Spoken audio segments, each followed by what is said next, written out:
Alrighty, rockers. Promise you guys some interviews here this week inside the Asylum. And right now, I'm very happy to be joined by Daniel Oliver of Nothing More. They are out on the road right now with Periphery, Woven War, and Thank You Scientist, getting the word out there about amazing rock and metal. Daniel, thank you for joining me tonight, man. Yeah, man, thanks for having me. Happy to be here. Good, man, good. Glad to have you here, man. So, you guys are out on the road right now with Periphery and Woven War and Thank You Scientist. How's the tour been for you guys? Oh, this tour's been phenomenal. Absolutely phenomenal. The bill's just stacked with incredible musicians. I mean, you look at Periphery, and that's that. Like, anybody that knows anything about them knows that they're a world-class band, for sure. Woven War, we're all huge fans of As I Lay Dying and also Oath Sleeper, and that's kind of the combination of those two bands into this. So they're, awesome. Thank You Scientists, we never heard of them before this tour, but they've just been an awesome treat. I think they're all classically trained jazz musicians playing their own blend of rock music, and it's just super talented dudes. And everyone on the tour, top to bottom, has just been absolutely kind, and so it's a real team effort out here. And as far as the fans go, like, this is it's just been a really, really cool tour. Like, everybody's been into every band. There's, been packed houses. Everyone's appreciative and just there to have a good time and support good music. So we couldn't have asked for more for this tour.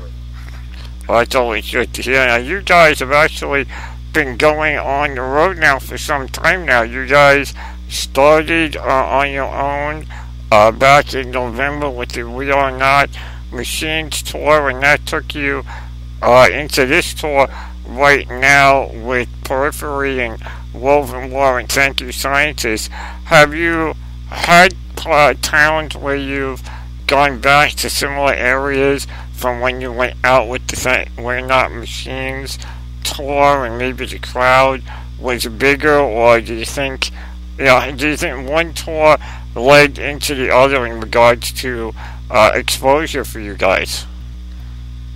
Yeah, as far as we can tell, really, we've been almost nonstop on the road since last March, and we've gone coast to coast probably 6 times now, and we really feel, from being a brand new national band, if you will, like, we feel everything's just building tremendously. Like, everywhere we go, there's people that we've met before, and people, that have driven 4 or 5 hours because they saw us, with this band at this date, and they brought their friends, blah, blah, blah. So, yeah, it's, I don't know, we really feel it building, as we kind of crisscross back over similar places and play some of the same venues. And it's really been neat. The last really big tour we did nationally was the Five Finger Death Punch Arena tour.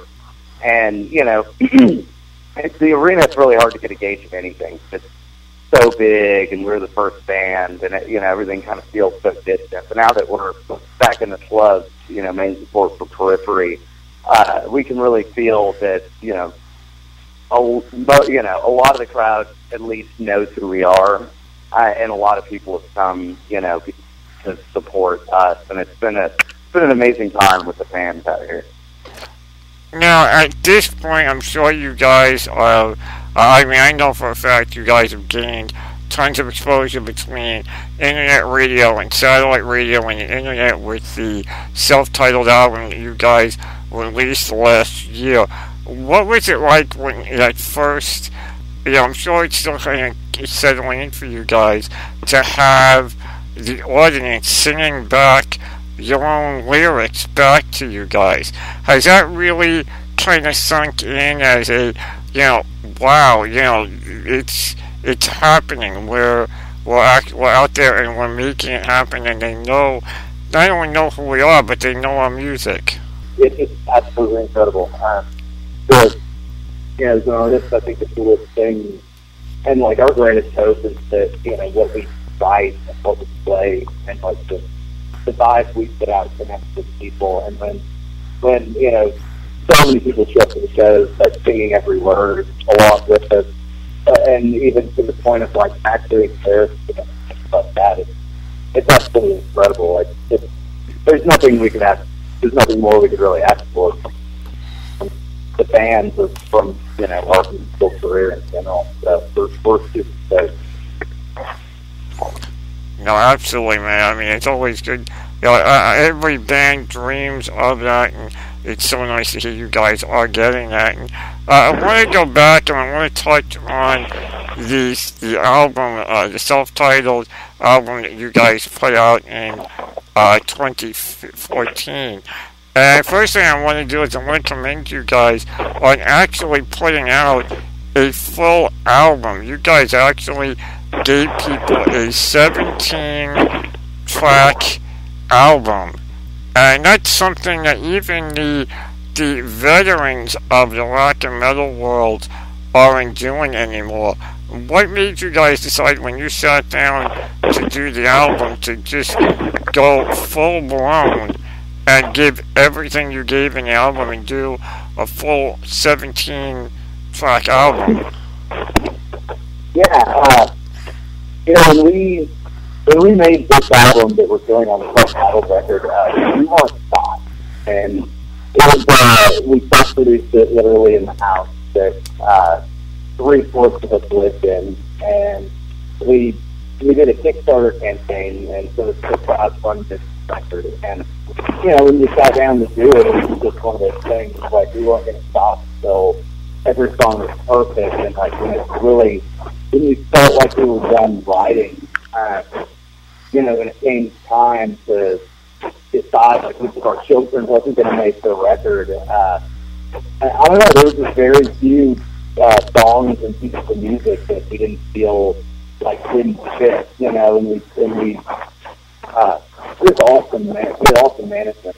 We still have to say management, and you know, we kind of went back and forth with them. It's just, you know, it's a good opinion, and it's like we love full length records, but we're not a big fan of these. Just feel like we can't get into it. So, but no matter what, we're not going to release an EP. But then I don't know. It all just kind of worked out, and you know, we wanted to give, especially as an unsigned band, you know, that it's been doing it as long as we've had, it's not just give it our all, you know, let's not hold anything back. Like, if there's absolutely nothing to lose with, like, doing what we feel like is the strongest, like, record we can. And the amazing thing after that is that when 11/7 picked it up, they didn't change anything about it. You know, they picked it up as is. They didn't have to add any songs to it. They didn't take away any of the songs either. They didn't even change the artwork. They just literally picked it up and left it, you know, and we released it under their label worldwide. Well, that also speaks volumes to the type of material that you guys have written. If the label heard it and decided that they were just going to take it as it was and re-release it for the mass distribution that you guys weren't able to do on your own, I mean, that just says that you guys know what you're doing, you guys found your sound, and that there wasn't anything that anyone at the label felt needed to be changed. And I mean, it's definitely able to be heard on the album when you listen to it from beginning to end. And one of the songs that jumped out at me, and it's really when I first heard you guys, was when I heard Mr. MTV on satellite radio. And I want to talk to you a little bit about that, because to me that comes across almost as an anti-MTV kind of statement, kind of where we've all gotten into this mentality of reality TV is really what's going on, and, you know, buy what you see on TV, as opposed to the original days of MTV, where it was all about the music. Was that the case when you guys, you know, sat down and wrote it? Yeah, and like really, like ATV is kind of used as a model. Like the song isn't necessarily bashing for ATV. It really what we're speaking out against is the substance of which like people choose to put out there. Whether like to us, like MTV and reality TV kind of glorification of the media, if you will, and kind of I don't know, it's kind of pushing. It feels like pushing the world into like a different idea of like good, and it's like it's cool, It's like selling out women is cool now and not respecting them, and like you have to look a certain way in order to be accepted, rather than just like understanding yourself and being who you are. And in the song that goes both ways, though, and that's like it's speaking to the consumer too, and saying that we support it, like we're not looking past like the stupid bullshit that is shoved down our throats that people want to buy. Like we're not looking past it. That's why it exists, and that's why we're buying it. And the song is kind of it's just like an honest look at the substance that we take in, the substance that people put out, and try to get the public behind. And in a lot of ways, like television is a big influence on people, especially children. Like me personally, I don't feel like I knew what. I feel like Saved by the Bell taught me what love was, and I know the same exists for kids today. And as someone who's influencing somebody, I just think it's kind of shitty to lead them down the wrong path. So that's like more of the care behind music. It's not necessarily like bashing and it's just corporation. Right. Yeah. I mean, I wouldn't. I don't say it's a like direct, MTV type of bash. It's just more of a state of the way TV is, and like you said, it's more of how everyone is just relying on the TV to kind of be a babysitter or tell you what to do and what to buy and what to wear, as opposed to the earlier days when, just as an example, when MTV was about the music and it was more about the individualism of each person. You listened to what you liked, you dressed what you felt like wearing, and that's what mattered. It wasn't about what anyone else told you to listen to or anyone else told you what to wear. Exactly. Very cool, man. I mean, that song, as I said, was my first introduction to you guys, and it caught my attention simply from that message, and so it definitely is a message that resonates, as well as several others throughout the album. Just a great album from beginning to end. And what song has been the biggest fan feedback for you guys? Has it been Mr. MTV, or has it been a different song on the album? Yeah, I think, obviously this is the time or ballad. It was the first single, and I would say that one by far has the biggest crowd reaction. Like we're closing with it every night, and people are just going nuts. Like the whole club erupts. I think second to that, though, it's kind of a deeper cut on the record, Jenny, and that seems to be the one that people find and just like absolutely fall in love with. So it's between those two, until Jenny releases singles, and I think we'll have a better idea of which one wins, if you will, if there is any winning. But right now it's definitely the time. But with Jenny, right on the Well, yeah, both are amazing tracks, and it just shows, the whole album just shows what you guys are as a band from beginning to end. I mean, you guys in there's the upbeat stuff, there's some power ballads, some stuff that sounds like a power ballad in there as well, and I mean, you guys just nailed it from beginning to end. And now you guys are wrapping up your tour with Periphery and Warren, Thank You, Scientists, and then you're going to be going over and doing some dates with Halestorm and Wilson over in Europe. Are you guys really amped up and ready to do that? Yeah, we're totally excited. I mean, right now, we're wrapping up this tour with Periphery, and this is about a 5-6 week tour. It's kind of funny. Initially, it went through Texas for work for us, but it never hit our hometown. We're up in the Northeast now, and we leave here to straight to Japan for our first Japanese show. It's main sport in the Budokan Arena. Then over to straight to Australia for 2 weeks for the Soundwave Festival, and then straight to Europe for 5 weeks for Halestorm. And this is really in the course of a lifetime, from the US to now getting to, some of the awesome new places. Especially, Europe with a band like Halestorm. Like, we've only a few bands there, and we've met a couple of them in Nashville just last August, and from everything we hear about that band, like, and Wilson included, like, it just sounds like it's going to be a phenomenal time, from bonding with other artists to doing what we love most, just playing and interacting with people.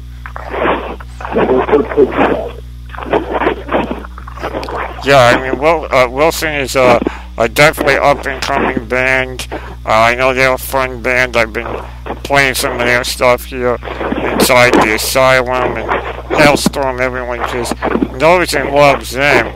Now, is there any particular city or country in Europe or any parts that you guys are going to be going to with Halestorm and Wilson? Is there anyone in particular that you're really excited about being able to play? I think for me it's Switzerland, just because I've heard absolute resources. It's really awesome, like being in Paris and like the other historic cities or something. But I don't know. Me personally, I'm a big fan of like the mountains and Colorado and nature and things like that. So I'm close to more of like the wild side, like the countryside of Europe, rather than just kind of the city side. So I'm super jazzed about that. Very cool, man. Now, I know you guys are still riding high on the self-titled album, and you're getting ready to do the whole European thing. Have you guys thought yet about the follow-up to the self-titled album, or are you guys going to wait till you're done touring for 2015 before you even think about moving to the next album? Well, we've started kind of independently compiling music that we'll later collaborate on. There really hasn't been much time to do much focused writing as a group to further the next record. But it's definitely yeah, probably come close to the summer this year. That's when we're really start getting those designs specified. I mean, we haven't there still hasn't been much discussion too deeply into it. It's one of those things that kind of happens, I guess, to start that. Gotcha, man. Yeah, I mean, you guys are still, like I said, you guys are still enjoying this awesome ride with Periphery, and then you'll be out with Halestorm, and your audience is only going to grow bigger and bigger as you continue on, and you guys are definitely going to enjoy what you got going on. And I'm sure the next album, you guys are probably going to have tons to draw from and experience from being out on the road, and experiences from the tour that I'm sure you'll incorporate when that time comes around. Yeah, definitely. Awesome, man. Well, listen, Daniel, I want to thank you for taking the time out to join me here inside the Asylum. As always, man, I like to ask my guests to pick out a song from their latest album for me to play for our listeners here tonight. What from the self-titled album? Is there anything? What song should I play for everyone? Let's see here. I was going to play Jenny. I think that'll be probably be the next single, and I think everyone will dig it. Awesome, man. I will do that. Stay tuned for more, guys, here inside the Asylum. Right now, this is Jenny from Nothing More. Catch them on tour now with Periphery, and Europe, they're coming your way next with Halestorm and Wilson. This is Nothing More with Jenny.